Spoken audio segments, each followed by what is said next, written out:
पिछले एपिसोड में जिंग वनचन ने किसी को युवा के साथ में फाइट करने के लिए बुला लिया था ताकि इस तरह से युवा की असली ताकत को बाहर निकाल सके। इसके बाद अगले सीन में हम देखते हैं अभी भी युवा और एक लड़के के बीच में फाइट चल रहा था, जहाँ पर हम देखते हैं युवा अपनी पावर की यूज करके लड़के के ऊपर अटैक कर देता है, लेकिन वो लड़का उस अटैक को रोकने के लिए कुछ भी नहीं कर पाता और इसीलिए हम देखते हैं युवा इस मैच को बहुत ही आसानी से जीत गया था। और इसीलिए हम देखते हैं मास्टर जाइवन भी अब युवा को विनर अनाउंस कर देता है और फिर हमें पता चलता है कि अब तक युवा ने लगातार 32 मैच को जीत लिया है। तब इस वजह से हम देखते हैं कि कायतो काफी खुश हो गया था, लेकिन वही सनमून एकेडमी के सभी स्टूडेंट इस बात से काफी उदास हो गए थे क्योंकि युवाओं ने लगातार यहाँ पे 32 मैच को जीत लिया है, जबकि अभी तक भी इसका कोई कुछ नहीं कर पाया। लेकिन तभी हम देखते हैं कि जी नाम का लड़का भी अब यहाँ पर आ गया था, जिसे देख के सनमून एकेडमी के सभी स्टूडेंट काफी खुश हो गए थे और वो कहने लगते ये तो जू चेन है। इसी के साथ दूसरी तरफ हम देखते हैं जिंग वनचन भी इस बात से मुस्कुराने लगता है क्योंकि उसी ने जू चेन को यहाँ पर फाइट करने के लिए बुलाया था और उसे उम्मीद होती है कि शायद इस बार जू चेन युवा को हरा देगा। वही हम देखते हैं कि इस बात से सनमून एकेडमी के सभी स्टूडेंट काफी खुश हो गए थे क्योंकि इनको ऐसा लग रहा था कि यहाँ पर जू चेन युवा को हरा देगा। लेकिन तभी हम देखते हैं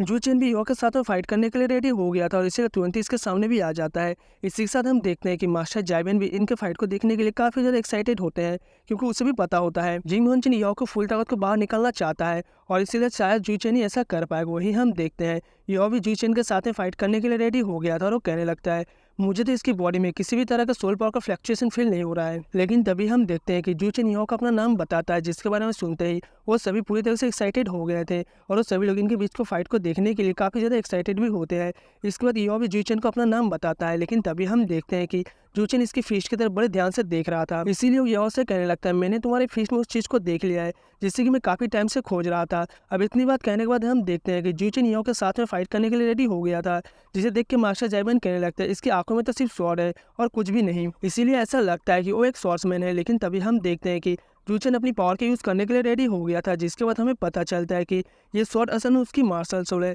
लेकिन जब इसका जन्म हुआ था तो वह केवल एक ऑर्डिनरी इंसान था, इसलिए उसने खुद को पावरफुल बनाने के लिए काफी मेहनत किया और यही वजह है कि इतना ज्यादा पावरफुल है कि वो लेवल 7 वाले सोल मास्टर को भी बहुत ही आसानी से हरा सकता है। वही हम देखते हैं कि इस बात से सभी पूरी तरह से हैरान हो गए थे और वो लोग सोचने लगते हैं या वो इसे किस तरह से रिस्पॉन्ड करेगा। तभी हम देखते हैं कि मास्टर जाइवन भी इन दोनों के बीच के मैच को स्टार्ट कर देता है, जिसके बाद हम देखते हैं कि जू चेन और याओ भी इसके लिए पूरी तरह से रेडी हो गए थे और इसके लिए अपनी अपनी पावर को एक्टिवेट करने लगते हैं। जिसके बाद हम देखते हैं कि सभी इनको मैच को देखने के लिए काफी ज्यादा एक्साइटेड हो गए थे क्योंकि वो सभी समझ गए थे कि इनके बीच की फाइट बहुत ही अधिक शानदार होगी। लेकिन तभी हम देखते हैं कि इनके बीच में हो रही फाइट एरिना के अंदर नहीं दिख रही थी, इसीलिए यहाँ के सभी लोग इस बात से काफी ज्यादा परेशान होने लगते हैं और वो लोग कहने लगते हैं कि ये दोनों आपस में फाइट क्यों नहीं कर रहे। जबकि हम देखते हैं कि युवा ने जू चेन के ऊपर अटैक करना स्टार्ट कर दिया था, इसीलिए जू चेन भी अब इसका सामना करने के लिए पूरी तरह से रेडी हो गया था और हम देखते हैं वो युवा के अटैक से अपने आप को बहुत ही आसानी से बचा रहा था। लेकिन तभी हम देखते हैं यह जू चेन के ऊपर फिर से अटैक करने के लिए आ जाता है, जिसे देख के अब जू चेन भी अपनी पावर की यूज करके इसके अटैक को रोकने के लिए रेडी हो गया था। इसीलिए इन दोनों के पावर के बीच में बहुत ही शानदार टक्कर होने लगती है, जिसे देखते ही यहाँ के सभी लोग इस बात से पूरी तरह से हैरान हो गए थे और वो लोग कहने लगते हैं यहाँ पर ये क्या हो रहा है। तभी यहाँ पर जिंग वनचन कहता है ये असल में इंटेंशन के बीच में फाइट है, जो कि एक 5th सोल और 7th सोल के बीच में फाइट हो रहा है। लेकिन हम देखते हैं कि कोई भी किसी के सामने हार मानने के लिए रेडी नहीं होता, इसलिए जू चेन अपनी और भी ज्यादा पावर की यूज करके युवा के ऊपर अटैक करने लगता है। जिसके बाद हम देखते हैं युवा को भी इसके बारे में कोई भी चिंता नहीं होती और वो जू चेन के अटैक का सामना करने के लिए पूरी तरह से रेडी हो गया था। इसी के साथ हम देखते हैं कि जू चेन अपनी पावर के यूज करके युवा के ऊपर अटैक करने की कोशिश करता है, इसीलिए युवा भी अपनी आइस पावर की यूज करने के लिए रेडी हो गया था और हम देखते हैं कि वो जू चेन के अटैक को बहुत ही आसानी से रोक देता है। लेकिन तभी युवा कहने लगता है जू चेन का स्वॉर्ड इंटर्न मेरे ऊपर भारी पड़ रहा है। इसके अलावा वो एक ऐसे लेवल पे पहुंच चुका है जहाँ पर सोल स्वॉर्ड में एंटर कर जाती है और फिर उसके बाद सोल और स्वॉर्ड एक बन जाती है और इसीलिए युवा को समझ में आ गया था कि यह उसका स्वॉर्ड इंटेंट है। लेकिन हम देखते हैं कि वो अपने बारे में सोचकर परेशान होने लगता है और फिर कहने लगता है पर मेरे बारे में क्या। इसके बाद हम देखते हैं कि वो भी अपनी पावर को एक्टिवेट करने लगता है। तभी स्कॉर्पियन लेडी कहने लगती है ये पावर टियानमिंग की नहीं है और नए इलेक्ट्रोलक्स की। फिर वो कहने लगते हैं कि मुझे भी अपनी मीनिंग की जरूरत है। अब ऐसी बात करते हुए हम देखते हैं कि वो अपनी पावर को एक्टिवेट कर लेता है, लेकिन अब इसे देखते ही कि सभी लोग पूरी तरह से हैरान हो गए थे क्योंकि इसके अंदर से बहुत ही ज्यादा खतरनाक और बाहर आ रही थी। इसीलिए मास्टर जाइवन भी इस बात से हैरान हो गए थे, जबकि जिंग वनचन भी अब इसके बारे में कुछ भी नहीं बोल पाता। लेकिन इसके बाद भी हम देखते हैं कि जू चेन को इसके बारे में कोई भी चिंता नहीं होती और वो युवा का सामना करने के लिए पूरी तरह से रेडी हो गया था। इसी के साथ हम देखते हैं कि वो अपनी पावर की यूज करके युवा के ऊपर अटैक करने की कोशिश करता है, लेकिन इसे देख युवा भी अपनी पावर की यूज करके अटैक करने लगता है। जिसके बाद हम देखते हैं कि जू चेन इसे रोकने के लिए कुछ भी नहीं कर पाता और इसीलिए युवा अपनी इस पावर के यूज करके जू चेन के ऊपर भारी पड़ने लगता है। लेकिन इसके बाद भी हम देखते हैं कि जू चेन इतनी आसानी से युवा के सामने हार मानने के लिए रेडी नहीं होता, इसलिए वो भी अपने आप को इसके अटैक से बचा लेता है। और तभी अचानक से हम देखते हैं कि वो भी अपनी स्वॉर्ड के यूज करके युवा के ऊपर अटैक कर देता है। जिसके बाद हम देखते हैं कि युवा इसके अटैक को रोकने के लिए कुछ भी नहीं कर पाता, लेकिन फिर भी उसे इसके बारे में कोई भी चिंता नहीं होती। और फिर हम देखते हैं कि वो इसका सामना करने के लिए रेडी हो जाता है। इसके बाद हम देखते हैं कि जूचेन अपनी पावर के यूज करके युवा को पे अटैक करने लगता है, लेकिन इसी के साथ अब युवा भी अपनी फिस्ट पावर के यूज करने के लिए रेडी हो गया था, इसलिए वो जूचेन के हर एक अटैक को बहुत ही आसानी से रोकने लगता है।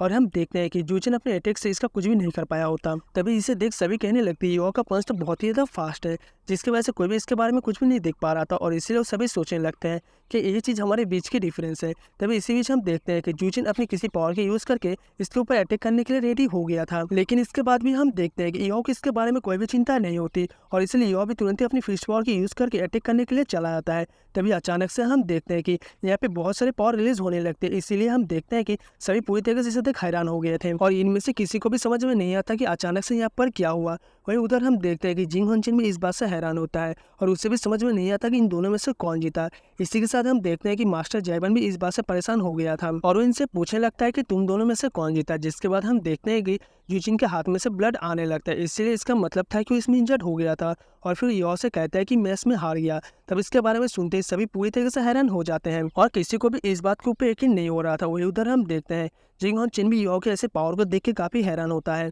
और वो कहने लगता है ये तो सच में अमेजिंग टैलेंट वाले एक मॉन्स्टर है, जिसने कि जूचिन को बहुत ही आसानी से हरा दिया। लेकिन तभी वो कहने लगता है बड़ी अफसोस की बात है वो सनमून अकेडमी से नहीं है। और फिर हम देखते हैं कि उस मैच को यहीं पर रोकने का ऑर्डर देता है, जिसके बाद हम देखते हैं कि यो लगातार यहाँ पे 33 मैच को जीत गया है, इसलिए इस बात से यहाँ की बहुत सारे लोग काफी खुश होते हैं, जबकि बाकी लोग अपनी सनमून अकेडमी के हारने के वजह से काफी ज्यादा उदास होते हैं। तभी हम देखते हैं कायतो यहाँ से रेयर मटेरियल को लेकर जाने लगता है, और वो मास्टर माँ को सुनाते हुए कहने लगता है कि मैं तो अभी तक इसमें पार्टिसिपेट किया ही नहीं तो मैं भी इसमें एक भी मैच को नहीं हारता। जिसके बाद हम देखते हैं कि मास्टर माँ इसके ऊपर थोड़ा सा नाराज होता है, लेकिन आखिरकार वो भी इसके लिए कायतो का कुछ भी नहीं कर सकता है। इसके बाद अगले सीन में हम देखते हैं कि कायतो और यो एक साथ में जा रहे होते हैं, जहाँ पर कायतो यो से कहता है तुमने तो यहाँ पर अपनी बहुत ही शानदार पावर के यूज़ किया, और इसीलिए ऐसा लगता है कि शेक और टेंगसेंग दोनों बहुत ही ज़्यादा फेमस हो जाएंगे। लेकिन तभी यो को पता चलता है कि इनके सामने कोई है, और इसलिए उससे पूछता है कि तुम कौन हो। जिसके बाद हम देखते हैं कि ये तो असल में नाना होती है, और इसलिए यो उससे पूछता है कि तुम मुझसे क्या चाहती हो। तब इस पर नाना कहती है मैच में तुमने मेरे सोल को कैद कर लिया था, और इसीलिए मैं चाहती हूँ कि